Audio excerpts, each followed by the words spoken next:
আল্লাহর কাছে হেদায়েত চাইতে হয়, বাপ আল্লাহর কাছে চাইতে হয়, সিরাতে মুস্তাকিম চাইতে হয়, ইহদিনাস সিরাতাল মুস্তাকিম। আল্লাহ বলে, বান্দা আল্লাহর কাছে সঠিক রাস্তা এটা প্রতিদিন চাইতে হয়। আমাদের প্রিয় নবী সাল্লাল্লাহু আলাইহি ওয়াসাল্লাম যিনি হেদায়েতের রাস্তা চিনাইতেন, যিনি আল্লাহর পথ বলতেন, সেই তিনি পর্যন্ত আল্লাহর কাছে হেদায়েত চাইছেন। আল্লাহুম্মা ইন্নী আসআলুকাল হুদা ওয়াত তুকা ওয়াল আফাফা ওয়াল গিনা। আল্লাহ আমি হেদায়েত চাই, আল্লাহ আমি তাকওয়া চাই, আল্লাহ আমি চরিত্রের পবিত্রতা চাই, আল্লাহ আমি দুনিয়ার প্রতি অমুখাপেক্ষিতা চাই। নবীজি বলছেন, নবীজি বলছেন এটা দোস্ত।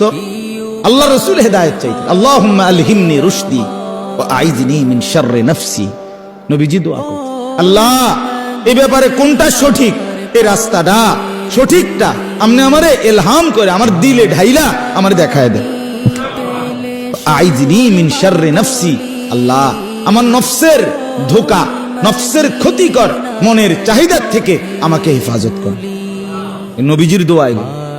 আল্লাহুম্মা আতি নাফসি তাকওয়াহা ওয়া যাক্কিহা।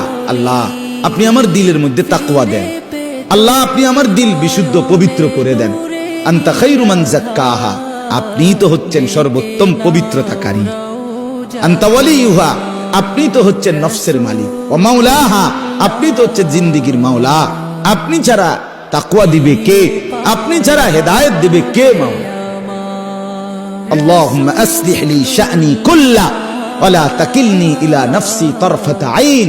রাসূলের দোয়া, আল্লাহ আপনি আমার জিন্দেগিটা ঠিক করে দেন, আমার রাত ঠিক করে দেন, আমার দিন ঠিক করে দেন, আমার নামাজ ঠিক করে দেন, আমার ওযু ঠিক করে দেন, আমার হাসি ঠিক করে দেন, আমার কান্না ঠিক করে দেন, আমার দুপুর ঠিক করে দেন, আমার স্ত্রী সন্তানের সাথে সম্পর্ক ঠিক করে দেন, আমার মনিবের সাথে সম্পর্ক ঠিক করে দেন, আমার কবর ঠিক করে দেন।